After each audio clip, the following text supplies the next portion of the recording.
La sala situacional nos dice que es una herramienta, es un instrumento que nos permite conocer los problemas de salud que afectan a la comunidad, agruparlos en grandes temas, dar prioridad a unos con respecto a otros, según el análisis que se haga, ¿verdad? Porque entonces es una herramienta que nos permite conocer todos los problemas de salud que van a afectar a toda la comunidad. Pero entonces los agrupamos y luego le vamos a dar una priorización o una prioridad a algunos respecto a otros. Bueno, eso dependiendo de qué impacto tiene en la comunidad, de qué tanta prevalencia o incidencia tiene en la comunidad. De acuerdo a eso vamos a ir priorizando cuáles son fundamentales tratar o actuar o implementar medidas preventivas en este momento y en cuáles sí necesito prestar atención, necesito implementar medidas preventivas, pero no son alarmantes, no me crean mayor riesgo o me generan un riesgo mínimo. Se realiza a nivel institucional y a nivel comunitario. Se realiza a nivel de cualquiera de los servicios de salud.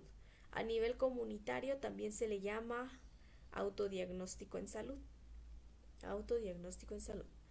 También es un espacio físico o virtual, eso depende de cómo se manejen en los servicios, aunque actualmente ya solo es virtual, pero puede ser de manera física, es decir, si usted tiene la oportunidad de ir a un centro o puesto de salud o cuando ya vaya a práctica se va a dar cuenta que está en la pared o en cierto espacio del centro o puesto de salud la sala situacional. Ahí está de manera física, pues de manera presencial, lo que usted lo pueda visualizar.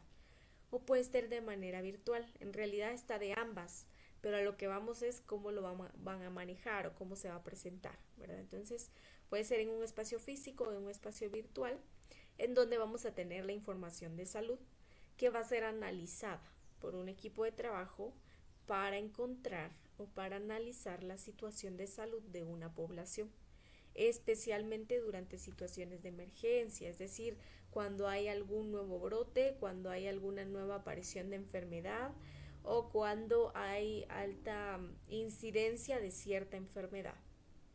¿Sí? Entonces se hace todo el tiempo y se hace cada año, pero también se realiza durante situaciones de emergencia, especialmente porque, claro, nos permite conocer cuál es la situación de salud. Y toda esta sala situacional se realiza por el equipo de trabajo y todos colaboran a realizar esta sala situacional. Entonces es lo que yo les mencionaba con el corredor endémico, tal vez de manera directa usted no va a notar, usted no va a ingresar los datos, pero de manera indirecta sí nos proporciona esa información. Por ejemplo, se realizan censos. Los censos nos sirven para conocer la tabla poblacional, de cuántas edades, cuánta población tenemos en el lugar, de qué edades hay, cuántos niños hay, cuántos adolescentes, jóvenes, adultos mayores. Entonces ese es un trabajo que realiza el equipo de salud, auxiliar de enfermería, enfermera profesional, todo el equipo de salud se encarga de realizar, por ejemplo, este censo. Y en algún momento usted va a tener la posibilidad de realizar también un censo. ¿Por qué? Porque entonces también hay que ir actualizando esa información, ¿sí? Porque entonces, por ejemplo, el año pasado o este año no vamos a tener la misma cantidad de población que dentro de 2 años o dentro de 3 años. Entonces siempre hay que ir actualizándolo a cada cierto tiempo. Pero es lo que yo les decía entonces, de acuerdo a lo que nosotros vayamos trabajando como personal de salud, como auxiliares de enfermería, apoyamos a la creación de esta sala situacional y brindamos cierta información importante que debe incluir esta sala situacional. También es un instrumento de gestión en los diferentes niveles involucrados en el sector de salud e incluye la participación desde el nivel local hasta el nivel central. Es un instrumento de gestión, ¿por qué? Porque nos permite también conocer cómo está siendo la gestión de cada servicio de salud en cada uno de los niveles. Y se acuerdan que estamos hablando de sector salud, bueno, hablamos de todas las instituciones públicas, privadas, ONGs que brindan una atención en salud. Entonces también nos permite conocer cómo está siendo gestionado estos servicios a los diferentes niveles. Y que no solamente, por ejemplo, hablamos de que yo como puesto o centro de salud voy a realizar este trabajo, sino que a nivel central se hace o se realiza una sala situacional general o global. Entonces, cada municipio tiene su sala situacional, correcto, pero también cada departamento debe tener una sala situacional. Cada departamento en su sala situacional incluye a cada uno de sus municipios. Y de la misma forma abarcamos el hecho de lo nacional. A nivel nacional debe existir una sala situacional general que englobe la situación de salud de todo el país en cada uno de sus departamentos y municipios, ¿sí? Entonces, vea lo que yo le mencionaba. Usted en algún momento puede encontrar en el servicio su sala situacional de esta forma. Y la sala situacional se conforma por diferentes gráficas, por diferente información. También incluye, por ejemplo, un croquis, que es donde colocamos, por ejemplo, con diferentes colores a las mujeres embarazadas o a la población en riesgo o a los pacientes con desnutrición, porque también debe estar reflejado aquí nuestro trabajo.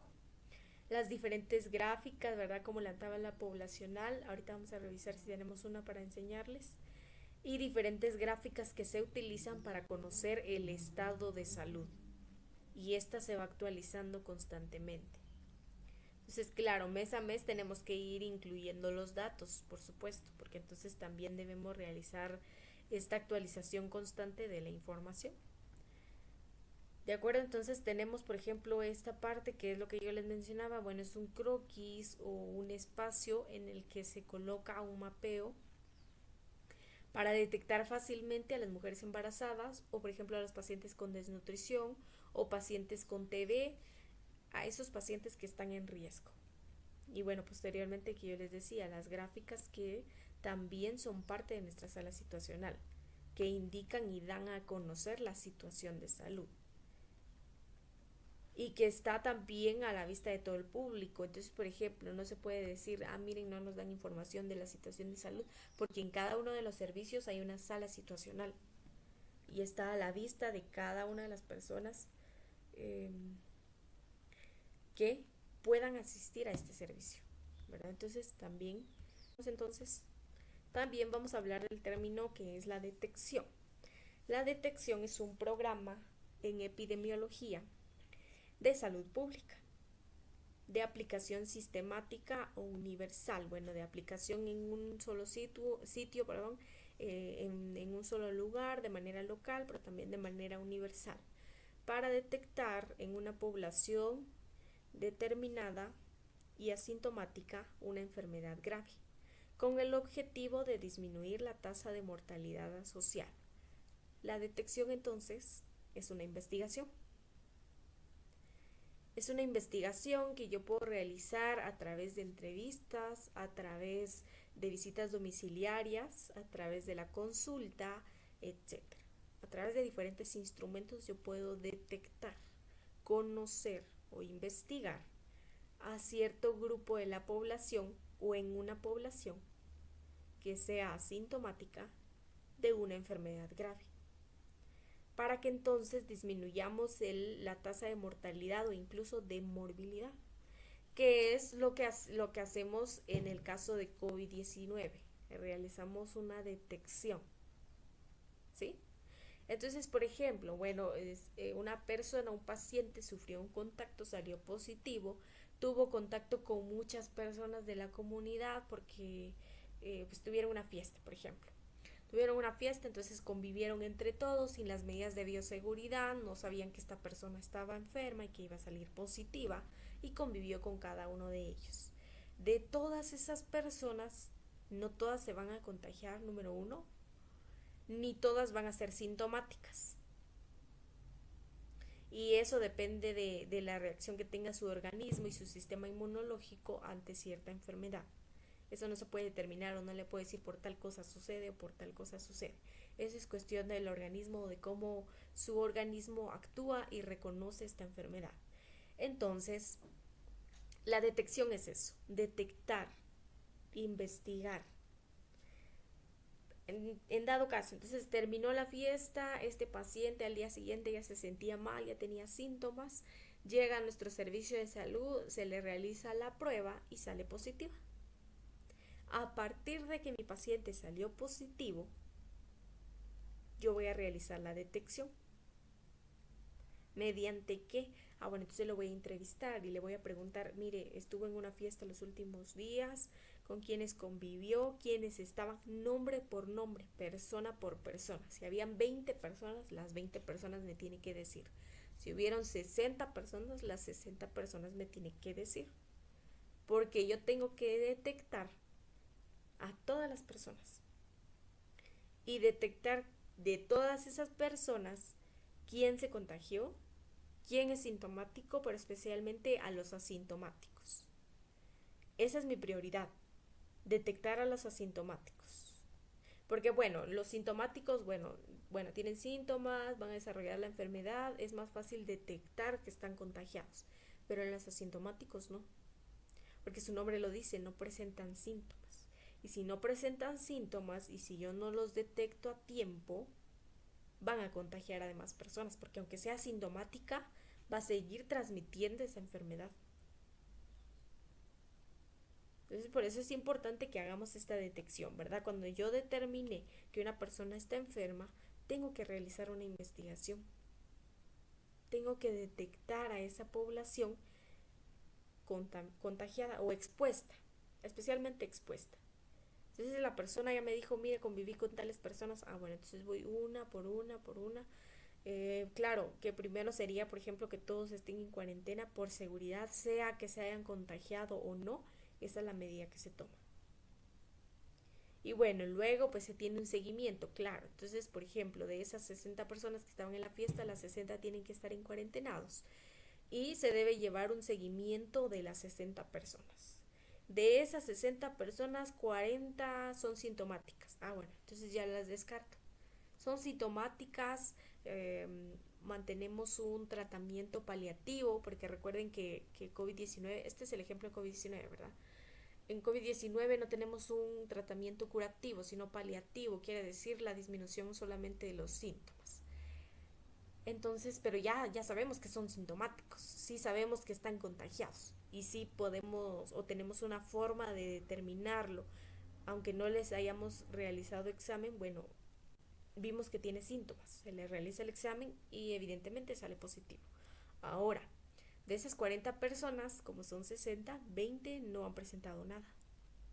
Y pueden ser dos, o no se contagiaron o son asintomáticas. Entonces, por eso, y quiero que presten especial atención, porque la importancia de la detección, la investigación que tengo que realizar, detectar a esas personas asintomáticas. Porque si yo no las detecto a tiempo, yo no realizo las medidas preventivas, va a existir más riesgo. Porque mientras esa persona no esté en cuarentenada, no esté aislada, va a seguir o va a existir ese riesgo de contagiar al resto de personas. Entonces, si yo estoy a tiempo de detectar a esas personas, lo hago en este momento. Pues si lo hago más tarde, bueno, esa persona que es asintomática ya convivió con más personas. Y así es como suceden los contagios. Y por eso es que tantos contagios. Porque entonces, claro, la persona nunca se entera que tiene la enfermedad porque es asintomática. Pero por eso es importante que desde el momento en que yo tenga un paciente positivo, yo lo entreviste y le pregunte con quién estuvo contacto. Los últimos 15 días. Quiere decir que me debe comentar con quiénes personas convivió desde el día 1 hasta el día 15. Y si del día 1 al día 15 convivió con 100 personas, yo tengo que detectar a esas 100 personas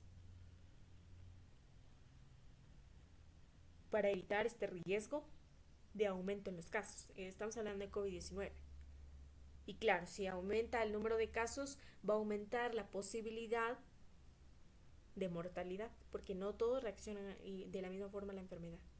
Esa es una. Y otra, bueno, que va a aumentar también la cantidad de pacientes que van a estar hospitalizados, aunque no todos requieren hospitalización. pero tampoco tenemos los recursos suficientes como para atender a tantos pacientes. Esa es la situación. Y no solo es con COVID-19, sino es con cualquier tipo de enfermedad. ¿Sí? Cuando se presenta algún brote, bueno, a partir de ese momento que yo estoy viendo ese brote, tengo que identificar cuál es la causa. ¿Qué causó ese brote, esa aparición de una enfermedad? Cuando yo ya conozco cuál es la causa, ya puedo actuar. Puedo aplicar medidas preventivas, puedo aplicar métodos de tratamiento, aislamiento, etcétera. Pero por eso tengo que realizar una buena investigación. Bueno, también dentro de la epidemiología utilizamos el término de notificación. La notificación corresponde a eventos en los que la cantidad de casos registrados se notifican según grupos de edad y lugar de ocurrencia. Bueno, aparte de detectar, yo tengo que notificar, tengo que avisar, tengo que informar la cantidad de casos que tengo. Entonces, corresponde a esta información que yo voy a brindar sobre la cantidad de casos registrados. Y estos se notifican según grupos de edad o según el lugar de ocurrencia. Que seguimos con el ejemplo de COVID-19. Cada municipio debe realizar esta notificación. ¿A quiénes? A un nivel superior, que sería, por ejemplo, al área de salud de Quetzaltenango. Es que va en jerarquía. Entonces, por ejemplo, les pongo el ejemplo de aquí de mi comunidad. Bueno, hay un centro de salud, pero también hay puestos de salud en las diferentes aldeas. Esos puestos de salud van a detectar a sus pacientes la incidencia, la prevalencia y van a dar esa información al centro de salud. Los puestos de salud notifican al centro de salud. Los centros de salud notifican a las áreas de salud. Y las áreas de salud pues notifican a cada uno de los rectores o quienes manejen esta información, ¿verdad? Que sería a nivel nacional, porque aquí estamos hablando de nivel departamental. A nivel nacional, ¿quién maneja esa información? ¿Verdad? Pero entonces es una notificación que debe existir. Y por eso es que usted diariamente ve, bueno, hay tales casos en el país o hubieron tales nuevos casos en el país, pero es porque cada uno de los servicios dio una notificación de los casos que tenía. Y cada uno de los servicios hace una notificación de acuerdo a los grupos de edad. Es decir, hace un consolidado total y avisa, bueno, encontramos tales casos positivos el día de hoy, pero también lo clasifica y dice, bueno, del total de casos encontramos tales casos en niños, tal cantidad en adultos, tal cantidad en adultos mayores. ¿En dónde? Bueno, y describe, ¿verdad? El lugar y la población.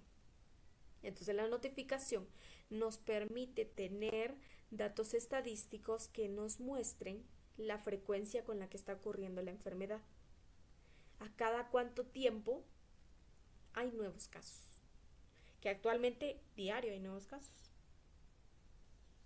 No en todos los lugares, claro, pero entonces la notificación nos permite conocer eso, nos permite conocer datos estadísticos, conocer cuál es la frecuencia de esa enfermedad y también ayuda a los investigadores a identificar las tendencias de la enfermedad y a rastrear sus brotes. Entonces, aparte de que tiene que existir esa notificación, claro, para que tengamos la información a nivel nacional, los investigadores o los epidemiólogos también identifican cuáles son las tendencias de la enfermedad. Quiere decir, qué actitud, qué prácticas, qué situación realizó esta población como para que tenga esta cantidad de casos, por ejemplo. Entonces, por ejemplo, en Quetzaltenango, bueno, hubo un aumento de casos y entonces los epidemiólogos realizan un análisis, claro. E identificamos, bueno, es que lo que pasa es que en la población de Quetzaltenango ya todos están saliendo sin mascarilla, no utilizan medidas de bioseguridad ni el distanciamiento. Estas pueden ser las causas. Entonces también no solo nos permite conocer datos estadísticos, sino también reconocer qué es lo que está fallando en las medidas preventivas y cómo actuar ante esa situación. Y claro, rastrear los brotes, si hay nuevos brotes en alguna de las comunidades. Recuerda que el brote es la aparición de una enfermedad o de nuevos casos en una población muy pequeña o en regiones pequeñas. pero por eso es importante la notificación. Porque si, por ejemplo, los puestos de salud no notifican que tienen nuevos casos, no vamos a poder rastrear los brotes, ni se van a poder tomar medidas preventivas. He ahí la importancia de por qué notificar estos datos, que a veces ya no me da el espacio. Bueno, entonces, dentro de la vigilancia epidemiológica tenemos dos tipos, de acuerdo a la participación que va a tener el equipo de salud o el personal. Se clasifica en pasiva y en activa. La vigilancia pasiva, como bien les mencionaba, es en la que el especialista no va a realizar de manera personal la acción de obtener la información, sino que la información se va a obtener directamente de los registros. Y yo les puse este ejemplo. Es lo que hablábamos durante toda la clase. Y les decía, bueno, el auxiliar de enfermería de manera indirecta me da esa información. Entonces, por ejemplo, la enfermera profesional se encarga de hacer el corredor endémico, la sala situacional, todo lo administrativo y estadístico. Pero ella participa en una vigilancia pasiva, porque ella, que es la especialista, es decir, la responsable de ingresar esta información, no recolecta personalmente esta información. No está directamente ahí. Bueno, en algún caso, si la auxiliar de enfermería falta, no llega, hay muchos pacientes, bueno, ahí sí colabora. Pero de manera directa, el auxiliar de enfermería es quien recolecta la información. ¿A través de qué? Del SIGSA. Y ya les había dicho, ¿verdad? Hace tiempo hablamos del SIGSA y dijimos que el SIGSA es un instrumento en el que yo adjunto, anoto información importante de acuerdo al servicio. En todos los servicios que ofrece un centro o puesto de salud utilizamos un SIGSA. Utilizamos SIGSA al brindar métodos de planificación familiar, en la consulta, en la posconsulta, en vacunación, en TV, en todos, bueno, en la mayoría de los servicios que se ofrecen, utilizamos este instrumento de información, el SIGSA. ¿Sí? A través de esto, entonces, ¿qué incluimos? Bueno, este SIGSA está diseñado y lo vamos a ver más adelante porque vamos a enseñarles por lo menos cómo se llena, ¿verdad? Ustedes van a tener la oportunidad en la comunidad, pero por lo menos que ustedes tengan la base. Entonces, ¿con qué información se llenan estos SIGSAs?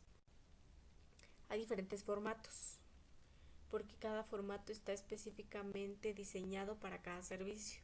Entonces es un formato diferente para la consulta, para la postconsulta, que es donde damos el tratamiento o el medicamento, y también es otro formato para la vacunación e inmunización y también para los métodos de planificación familiar.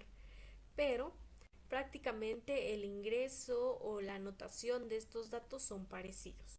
Siempre va el nombre del paciente, en cualquiera, nombre del paciente, la fecha, claro, la fecha, si es consulta, iría diagnóstico y el tratamiento a dar.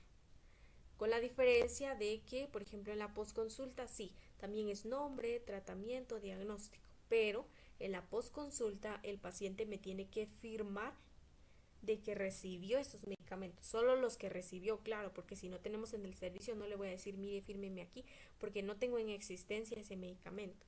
Entonces solo lo que se le fue entregado es lo que él tiene que firmar en la postconsulta. En la consulta nada más me sirve para yo dejar reflejado cuáles son los diagnósticos más comunes por los que llegan a consulta los pacientes. Eso es en relación a consulta y postconsulta. Por ejemplo, en vacunas, igual, nombre de la madre, nombre del niño, edad, qué vacuna le corresponde. Aunque en ese caso, por ejemplo, esos cuadernillos o esas SIGSAs ya están diseñados para eso. Entonces, por ejemplo, en la parte de arriba tiene los nombres de las vacunas y nosotros solo hacemos un chequecito, una X en la vacuna que le corresponde. Si se le va a dar vitaminas, también se coloca ahí las vitaminas. Y lo que quiero aclarar, bueno, ya lo vamos a ir viendo más con el SIGSA para que me entiendan, pero, por ejemplo, si yo tengo que administrar vacuna y le tengo que dar vitaminas y desparasitante, No tengo que volver a escribir nuevamente el nombre del paciente por cada situación o elemento que yo coloque, sino que abro una vez, ¿verdad? Nombre, datos y luego irían, por ejemplo, vacunas. Abajo irían desparasitante, abajo vitaminas, etcétera. Y ahí también la madre me tiene que firmar. En este caso la madre, ¿verdad? Porque es la responsable. Y entonces me firma.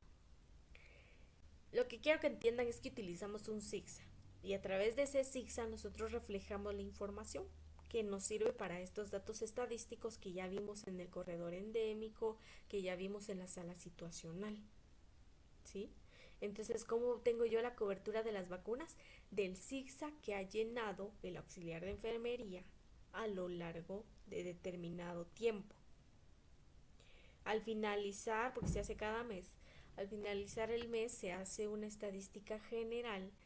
A la enfermera profesional le pasan estas estadísticas y ya la enfermera profesional lo ingresa al sistema en la estadística y ya aparece en la sala situacional en el corredor endémico. Ese es el ejemplo que yo le puedo dar en vigilancia pasiva. El especialista o el encargado es el enfermero profesional, pero el enfermero profesional no ejecuta esa acción de manera personal, no obtiene esa información, sino que la obtengo de los registros que otro personal ha colocado ahí, en estos sistemas de información, como es el zigzag, ¿sí? Ahora en la vigilancia activa, bueno, aquí la vigilancia activa nos dice que aquí sí el especialista va a ejecutar de manera personal la búsqueda de la información, de una información específica, con el objeto de llevar a cabo esta vigilancia. Pero nos dice también que es independiente a si el enfermo o la persona llega al servicio y se anotan en los registros normalmente o no. Entonces en la vigilancia activa, bueno, la enfermera profesional ahí sí ella va a recolectar los datos directamente, ¿verdad? O la persona encargada, el especialista recolecta la información de manera personal. ¿Cómo? Bueno, si es una vigilancia activa, perdón, puede realizar visitas domiciliarias. Al realizar visitas domiciliarias va a obtener información o recolectar información a través de entrevistas, de preguntas que le pueda hacer a la familia o a la persona. Ahí está obteniendo información que va a anotar y luego la va a ingresar a su estadística o a donde corresponda. Puede ser fuera o puede ser también dentro. Entonces, si es dentro, hablaríamos de que, por ejemplo, en la consulta, que eso pasa más en los puestos de salud, porque no hay médicos que lleguen a dar la consulta, la enfermera profesional se encarga de dar estas consultas. Quiere decir que ahí la enfermera profesional llevaría a cabo una vigilancia activa, porque va a ser ella personalmente quien registre estos datos, quien anote estos datos. ¿Sí? Quiero que comprendamos eso. ¿Cuál es la diferencia de la pasiva y la activa? En la pasiva, el especialista o la persona encargada no obtiene esa información de manera personal. Y en la activa, el especialista sí obtiene esa información de manera personal, ya sea dentro del servicio, es decir, que llegue la persona enferma, que llegue a consulta y que la enfermera dé la consulta y realice la anotación, o de manera externa, que vaya a una visita domiciliaria, por ejemplo, y visite a un paciente enfermo y le realice una entrevista, o vaya de casa en casa y pregunte, ¿hay alguna persona enferma? Que es lo que yo le mencionaba hace un momento, de lo del ejemplo. Voy de casa en casa y pregunto, ¿hay alguna persona enferma en casa? ¿Qué enfermedad tiene? Etcétera. Entonces lo que quiero que entiendan es que yo puedo hacer una vigilancia de manera pasiva y de manera activa. Todo el equipo de salud, no solo hablo del enfermero profesional, sino también del auxiliar de enfermería, puede realizar una vigilancia pasiva y una vigilancia activa. Estos medios o qué medios de recolección podemos utilizar para la detección o para la vigilancia. Bueno, pueden ser encuestas de morbilidad, por ejemplo, una encuesta de factores de riesgo de la población. Ese también es un medio de vigilancia, ¿sí? Que puede ser pasiva o puede ser activa. eso dependiendo, perdón, de la función del profesional o del personal de salud. Entonces se pueden utilizar encuestas de morbilidad, encuestando o realizando preguntas a cierto grupo de la población sobre los factores de riesgo que ellos consideran que están presentes.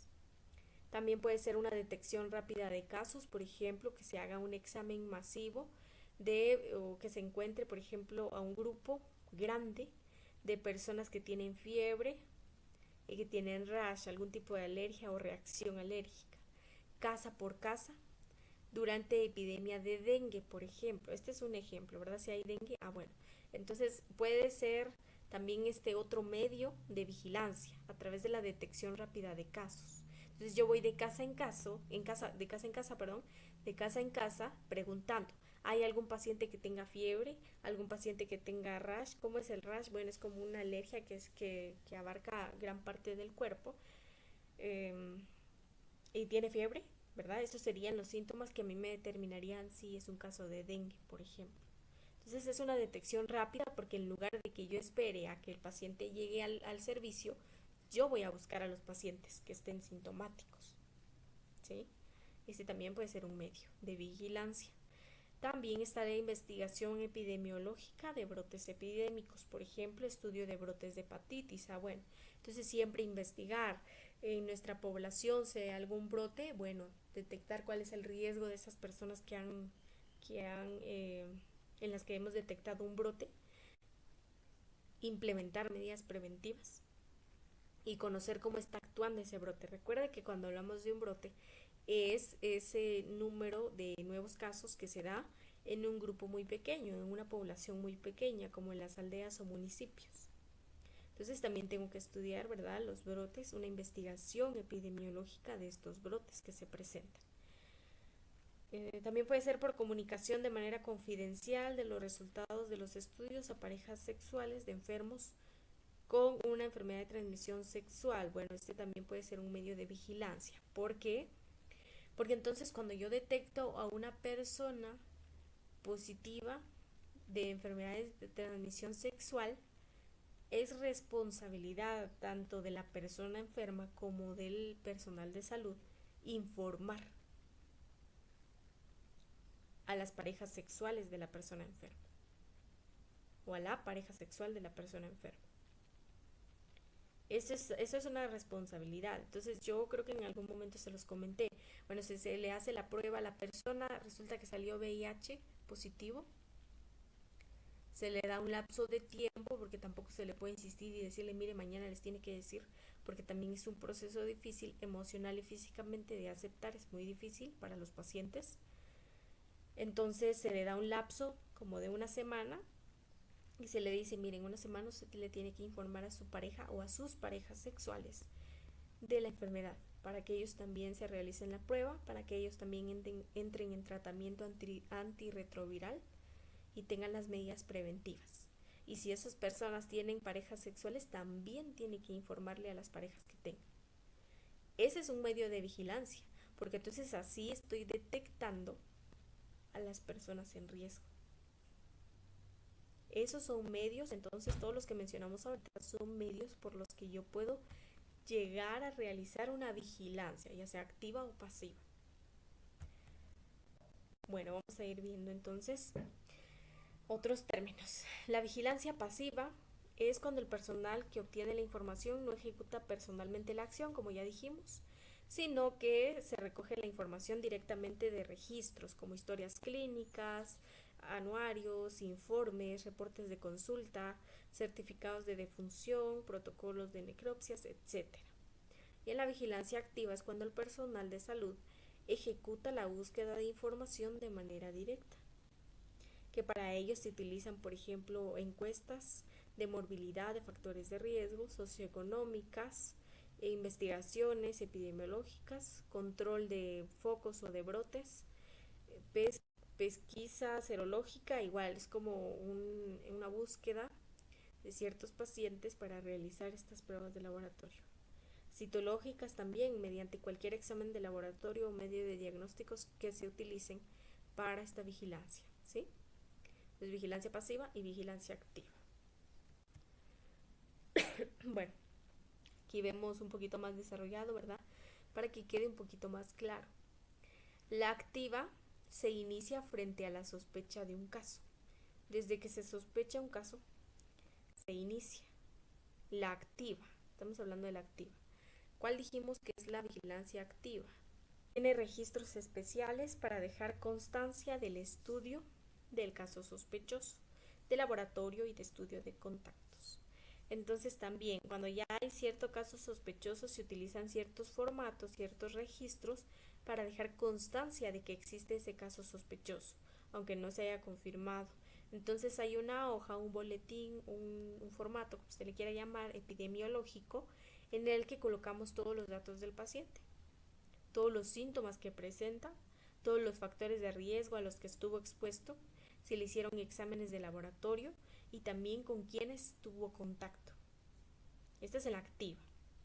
Requiere de la confirmación del caso a través del laboratorio, claro, ¿verdad? Ahí requerimos confirmación del caso a través de un examen de laboratorio dependiendo de la enfermedad. En el pasivo, el caso consulta en el sistema habitual, es lo que ya dijimos, consulta al servicio de salud. Se registra a través del sistema habitual de notificación de casos, igual. Se realiza una notificación normal a través de la anotación en el SIGSA, en el registro correspondiente. En este caso yo no necesito registros extras o registros o formatos especiales como el activo. Y el caso se notifica basado en los antecedentes clínicos. Sí hay una notificación, pero menos especializada, porque tengo a la mano los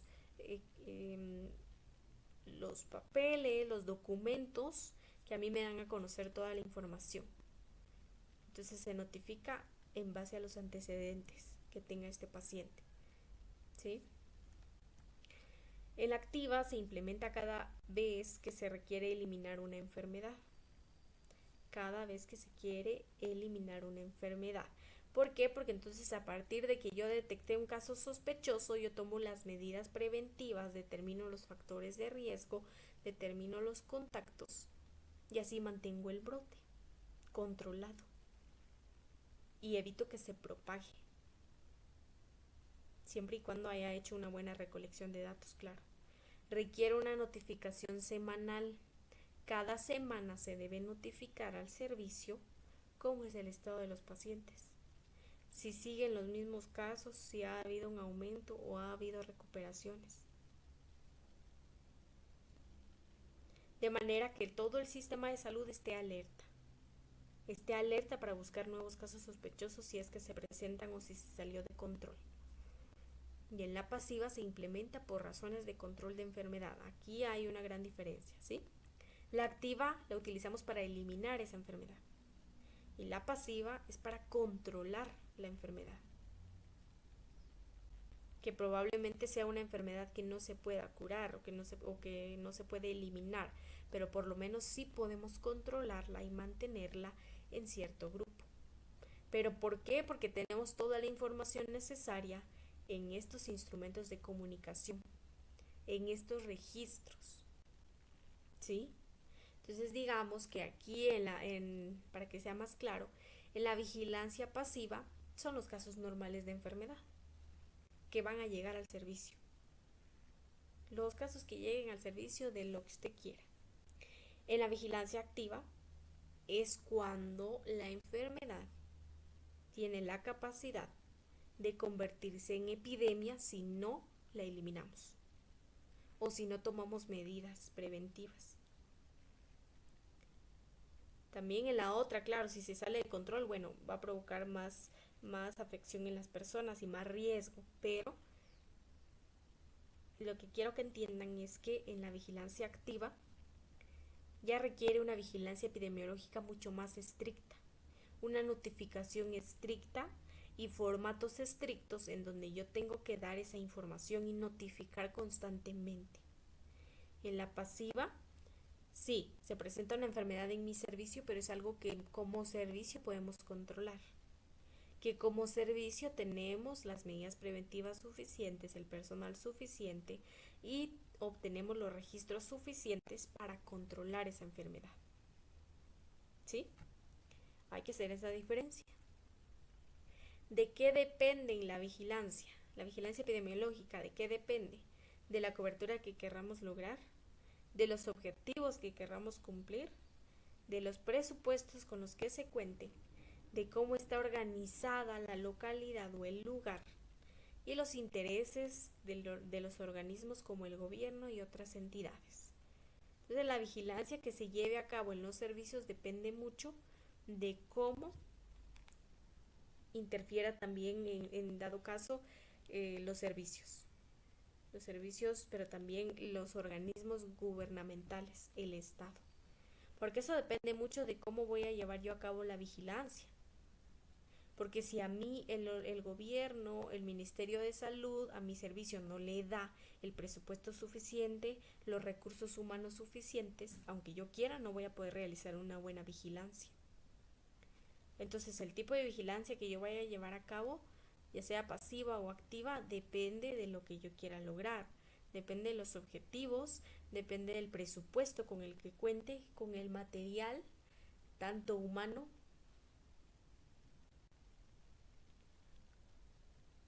como recursos que se requieren en el servicio, pero también la comunicación que exista en el lugar.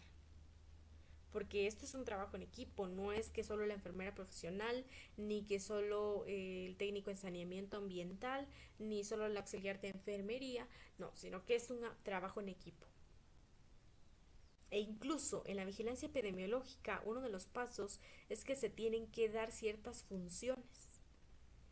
Si en la población detectamos un brote de determinada enfermedad, automáticamente debemos tener ya un grupo de vigilancia epidemiológica que se encargue específicamente de esa vigilancia sin descubrir los otros servicios que tenemos en el centro o puesto de salud o en el hospital. Entonces, de ese grupo que fue elegido, hay que asignarle ciertas funciones. Un grupo se va a encargar de verificar que la ambulancia esté funcionando correctamente. Otra persona se va a encargar de que tengamos las pruebas suficientes y si no tenemos laboratorio en el centro o puesto de salud, entonces coordinar con un laboratorio del hospital o externo para realizar estas pruebas. Otro grupo se encarga de llevar recursos, materiales que se requieran dependiendo de la enfermedad, buscar el equipo de protección personal y otra persona que va a dirigir ese proceso. Entonces también es un trabajo en equipo siempre. Nunca es solo la enfermera, nunca es solo el técnico en saneamiento ambiental, sino que todos trabajan en equipo.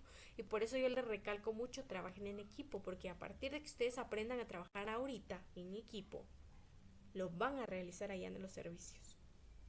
Porque tiene que haber una buena comunicación. Porque podremos tener todos los recursos, el presupuesto, el material, pero si no hay una buena comunicación ni coordinación, no vamos a poder llevar a cabo una buena vigilancia.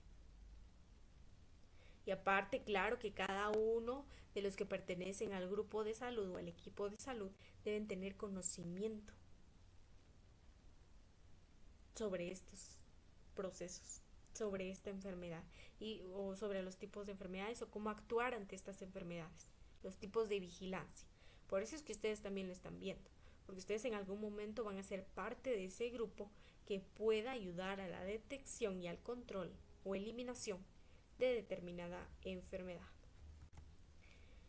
¿Para qué se utiliza la vigilancia?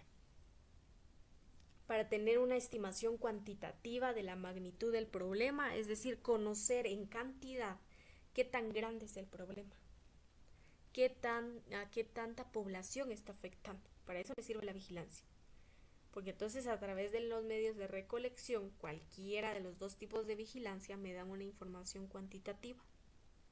Y a través de esa información yo detecto qué tan grande es el problema de salud y qué tanto tengo que actuar y qué tantas medidas preventivas debo implementar. Determinar la distribución geográfica, igual qué tanto ha abarcado esa enfermedad a nivel geográfico, cuántas comunidades, cuántas aldeas, cuánta población ha afectado. Identificar brotes y epidemias, también ese es el principal uso de la vigilancia. Identificar los brotes, identificar las epidemias, actuar correctamente, implementar medidas de prevención para controlar estos brotes y epidemias.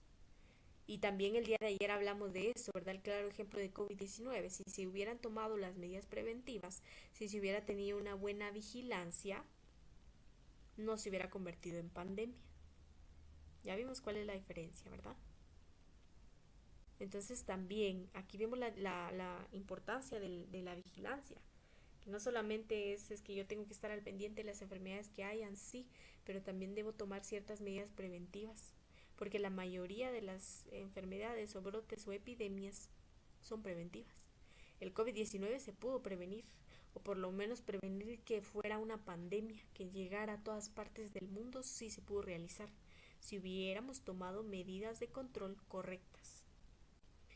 Otro de los usos de la vigilancia es conocer la historia natural de la enfermedad. ¿Se acuerdan que también eso es parte de la vigilancia? Porque entonces yo debo conocer cómo es la historia natural de la enfermedad que se está dando, cómo es el proceso, ¿sí?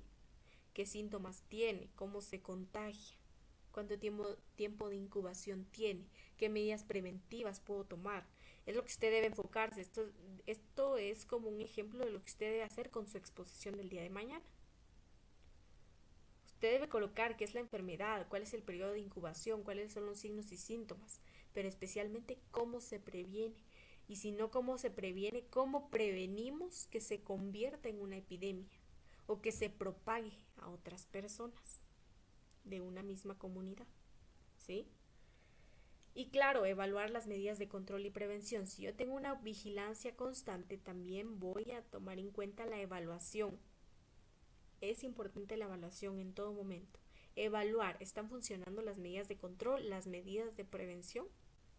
Como para controlar esa enfermedad, ¿están funcionando o no? Eso también me permite la vigilancia.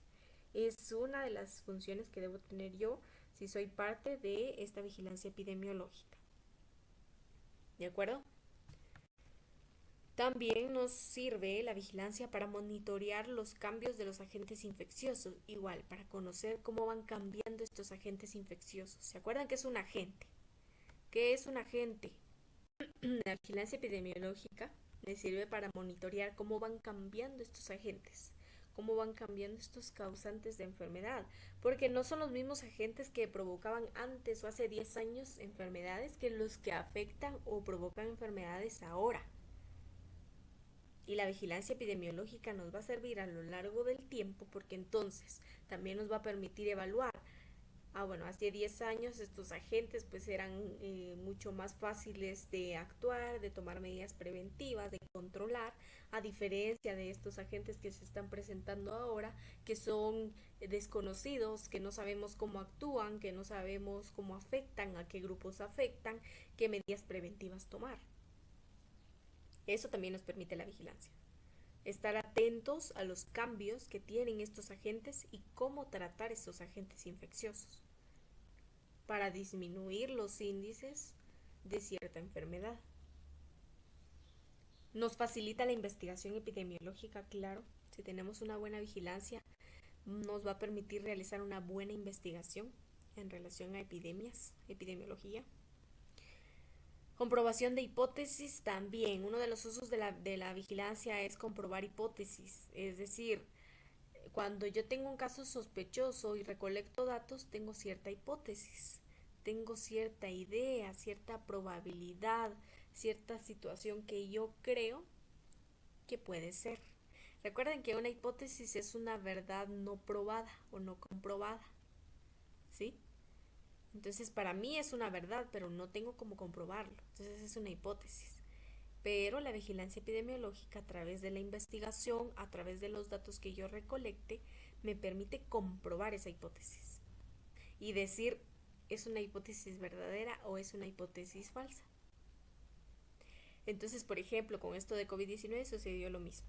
Pongo este ejemplo porque es el más común y siento que me van a entender mejor así.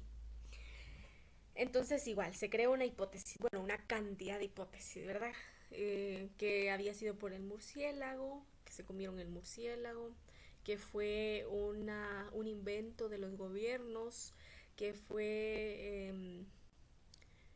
una estrategia de este lugar para poder eliminar cierta población del mundo, etcétera. Ustedes escucharon todas las teorías e hipótesis que crearon. De todas esas hipótesis, a través de la investigación, a través de la recolección de datos, de una buena investigación y vigilancia epidemiológica, se comprobó la hipótesis. Y se estableció cuáles eran falsas y cuáles eran verdaderas. Entonces, supuestamente, la más cercana es que mediante el murciélago, que es quien tenía este virus, fue transmitido hacia el humano.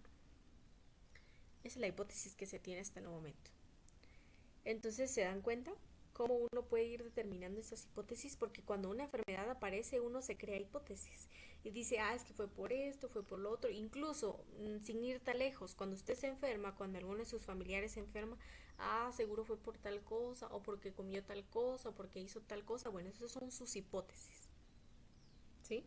Entonces, cada vez que se presente una enfermedad, tenemos cierta hipótesis.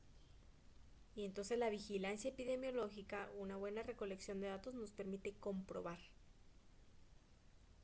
esa hipótesis que tengamos. Y también nos facilita la información para la planificación. Porque recuerde que a través de la vigilancia epidemiológica yo obtengo información y esa información me permite planificar. Cuando yo sé una información completa, yo puedo planear, yo puedo implementar ciertas medidas, ciertas acciones que voy a realizar. Y recuerde que en la vigilancia epidemiológica hay tres pasos fundamentales: la planificación, la ejecución y la evaluación. Entonces, claro, tiene que haber una información exacta, una información verídica que a mí me permite realizar buenas acciones, realizar buenas intervenciones para la disminución de estos factores de riesgo o eliminación de determinada enfermedad. ¿Qué fuentes de información existen para la vigilancia epidemiológica? Esto ya es de manera general, ¿verdad? ¿Dónde yo obtengo fuentes de información? De los servicios de urgencia, de la atención primaria, como los consultorios de la comunidad, es decir, puestos y centros de salud, en la atención secundaria. ¿Cuáles entran dentro de la atención secundaria?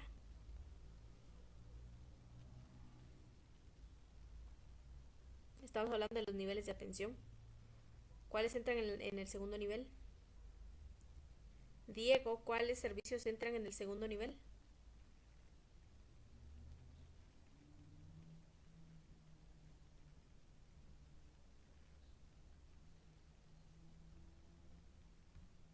¿Está pasando?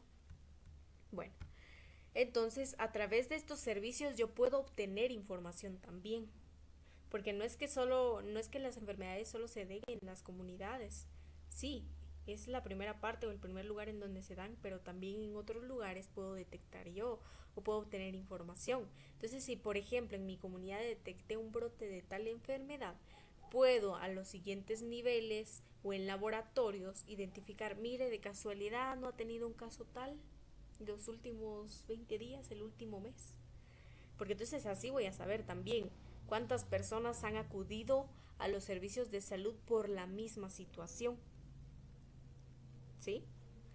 Entonces pueden ser servicios de urgencia a los 3 niveles de atención, en los laboratorios, en los centros de rehabilitación, salud ocupacional y ambiente. Bueno, esto se refiere a, por ejemplo, en los trabajos también. En los trabajos debe haber, o es una obligación de cada centro laboral, velar por la salud de los trabajadores. Entonces ahí también, en los lugares de trabajo, mire, de casualidad, alguien se ha enfermado de tal enfermedad durante los últimos 30 días, por ejemplo. Entonces también, eso es una fuente de información, no solamente es hacia mi población, sino también a mis servicios, porque yo tengo que tener una buena comunicación con todo el sector salud. Y recuerde que ya hablamos, el sector salud son todos los lugares, las instituciones públicas, privadas, ONGs, que se encargan de dar atención en salud.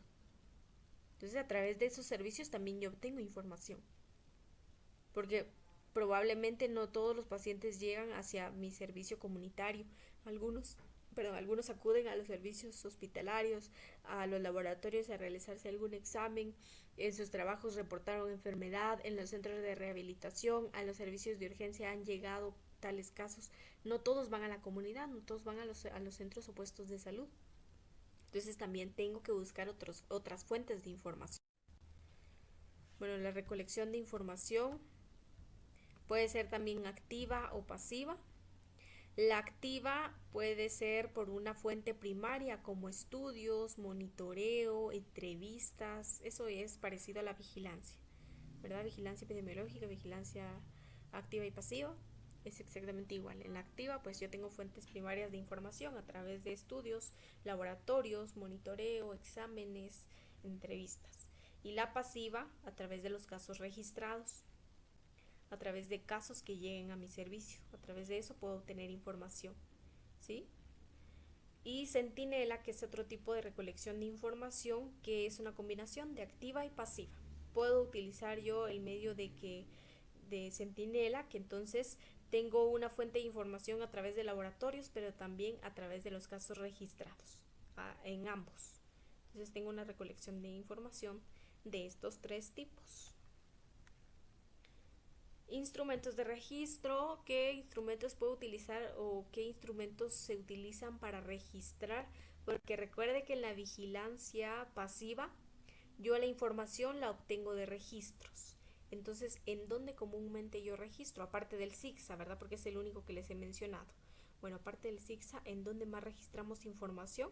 Bueno, registro diario de atenciones como las consultas, en la ficha médica, en los egresos hospitalarios, en los informes de los laboratorios, en registros especiales de vigilancia como los casos sospechosos de alguna enfermedad como del sarampión, registros de VIH, certificados de defunción, consultas, eh, exámenes de laboratorio que se han realizado, CIGSA, etcétera. Son estos diferentes registros o instrumentos de registro. No solo existe el SIGSA, también existen estos instrumentos o documentos de los que yo puedo obtener información y realizar una vigilancia. Tenemos aquí, por ejemplo, también ciertas funciones que debe cumplir cada uno de los servicios según donde se encuentre. Entonces, ¿qué funciones deben cumplir? A nivel local, que sería, por ejemplo, a nivel comunitario, las funciones que tienen o que tenemos son detectar los casos de alguna situación de enfermedad y notificarlo.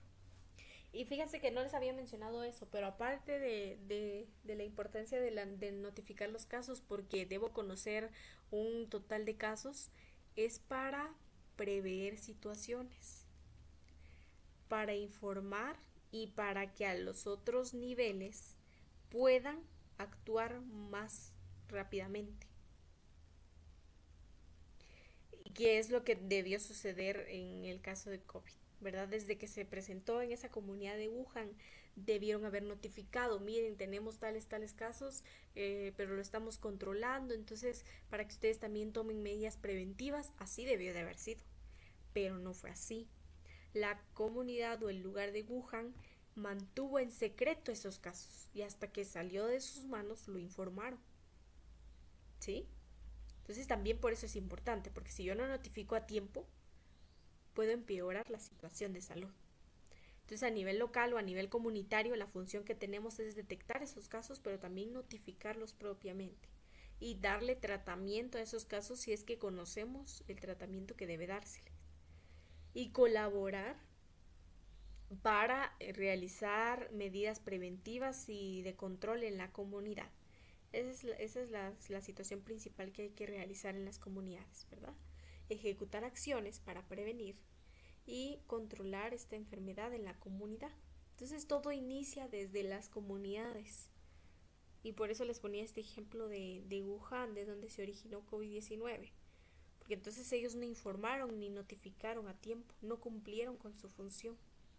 Porque de otra forma eso se hubiera prevenido y no hubiera llegado a tantos lugares ni se hubiera convertido en pandemia. Entonces dense cuenta de la importancia.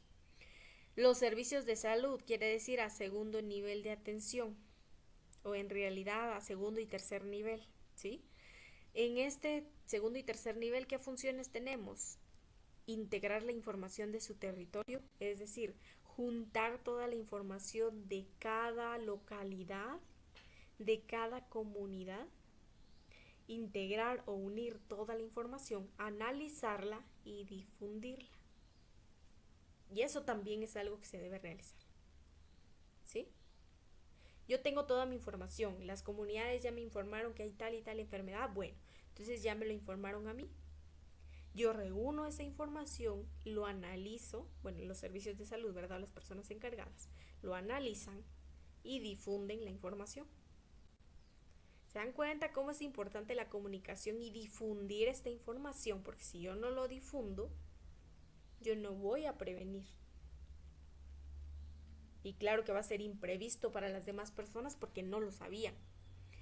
A estos niveles, como el segundo y tercer nivel, también corresponde planificar, coordinar y participar en estas acciones de prevención y control que se van a utilizar en una comunidad o en un lugar. ¿Sí? Y a nivel central, que sería como tal ya a un nivel administrativo, como el Ministerio de Salud, ellos se encargan de integrar o de reunir toda la información nacional. ¿Sí? Vean cómo va a ir intercalando, subiendo y subiendo las funciones. A nivel local yo obtengo la información, yo lo notifico a los otros servicios de salud. Los otros servicios reúnen esa información y lo pasan al ministerio. Y en el ministerio, como yo tengo información de diferentes departamentos, yo reúno esa información y coordino cómo dar una respuesta a nivel nacional para prevenirlo. Este es el seguimiento que se le debió dar a esto que estamos viviendo y el seguimiento que se le debe de dar a todas las enfermedades que aparezcan para prevenirlas. Entonces ustedes dirán, ¿verdad? De acuerdo a lo que vimos, ustedes dirán si se llevó a cabo una buena vigilancia o no. Bueno, el personal de enfermería también tiene la responsabilidad de notificar el caso en los registros oficiales, participar en la consolidación, es decir, en la reunión, en la unión de esa información, en el análisis de esos datos, en la realización de las tasas o por lo menos brindar esa información estadística para conocer el estado de salud y tener los registros necesarios de esa situación, participar en los estudios planificados para la identificación de los factores de riesgo también, participar en los estudios que se realicen, en las intervenciones, en las visitas, etcétera, para identificar esos factores de riesgo que existen y para manejar correctamente los brotes epidémicos. Debe ser de forma clara y precisa, captando fácilmente el interés de la población. Muy bien, ¿qué ver? Bueno, es muy importante que al momento de que nosotros damos una información, eh, sea de mucho interés. A veces, pongo un claro ejemplo sobre una actividad que hacíamos en la primaria, sobre el teléfono descompuesto. A veces cuando las personas no captan muy bien la información, dan información eh, errónea o muy mala a las poblaciones o a sus familias y a amigos. Entonces, ¿cómo podemos nosotros, como auxiliares de enfermería, llamar la atención de las comunidades? Muy bien, enfocándonos de temas precisos de los que llamarían la atención. Por ejemplo, eh, enfermedades de transmisión sexual. Uno, a los jóvenes que eh, podrían ser sexualmente activos, decirles, miren, esto podría pasar si ustedes no tienen la medidas de precaución. Eh, y también podemos hacer énfasis a preguntarles también, por ejemplo, ¿qué tema te gustaría saber? ¿O tienes conocimiento en esto, pero te gustaría saberlo? Muy bien, entonces, de acuerdo a que las personas tengan cierto interés sobre un tema, podríamos llamarlos así, eh, que sea claro, Muy bien, también al momento de que nosotros vamos a dar a conocer un cierto tema, darlo específicamente. ¿De qué sirve hablar 2, 3, 4, 5 horas sobre el mismo tema y al final no entiende nada? Mejor especificarse muy bien en qué es la enfermedad o cómo prevenirla y cómo detectarla. Si nosotros demos a conocer, miren, eh, por ejemplo, estas son los síntomas que lleva. Entonces las personas analizan, bueno, yo creo que lo tengo, o no, o al final van a hacer conciencia de decir, bueno, yo puedo estar enfermo, algo me puede pasar. Y entonces, yo creo que de esa manera podemos nosotros llamar la atención de las personas. ¿Cómo conseguir el interés de la población? Pues ya lo había dicho, yo en mi caso, yo haría eso, preguntarle a las personas sobre un tema que les gustaría saber o que desconocen. eh, y, y bueno, educarlos de la mejor forma. También ver la capacidad de las personas, si pueden leer o no pueden leer. Entonces, si hay personas que entienden más con imágenes o entienden más explicándonos, entonces serías de manera educativa, de la forma de que nosotros nos adaptemos al medio ambiente de la población, de la comunidad y también del lenguaje que ellos podrían adaptarse. En tal caso, podríamos necesitar la ayuda de una auxiliar de enfermería o de un enfermero que pueda hablar sobre su idioma materno para que las personas también se identifiquen y que se valoren también sus raíces. Eso Muy bien, pienso yo. gracias, Keber. Bueno, Keber nos dijo en realidad todo lo que hay que considerar y quiero que presten atención a que este es su papel, este es lo que ustedes van a hacer en las comunidades en relación a la vigilancia epidemiológica. Así pueden trabajar ustedes, porque mencionábamos, ustedes directamente no van a llenar las estadísticas, no van a llenar las gráficas, pero de esta forma ustedes pueden trabajar. Esto es lo que les corresponde a ustedes, dar una buena educación, pero realizar una buena recolección de datos también. Y es lo que yo les decía y que ver también mencionaba, yo no puedo darles a conocer un tema que no entienden o que no es prioridad en su comunidad, porque cada comunidad tiene ciertas prioridades establecidas. Sí, entonces de acuerdo a la prioridad, de acuerdo a la información que ellos me proporcionen, yo puedo establecer mis temas. Pero debe ser una buena educación. A través de la educación yo prevengo estas enfermedades y también ayudo a que mi población acepte los servicios de salud y que acate las órdenes o medidas que mi servicio de salud me imponga. Porque esa es la situación y es lo que ha pasado. Porque el servicio y el Ministerio de Salud estableció, bueno, utilicen mascarilla, mantengan el distanciamiento, eviten juntarse o reunirse, etcétera. Pero no lo cumplieron todos. Y tampoco es que sea responsabilidad del servicio de salud, sino ya dijimos que también es responsabilidad individual de cada persona. Bueno, otra de las funciones dice detectar en forma oportuna la ocurrencia de un evento adverso de salud en la comunidad. Evelyn, coméntenos esto.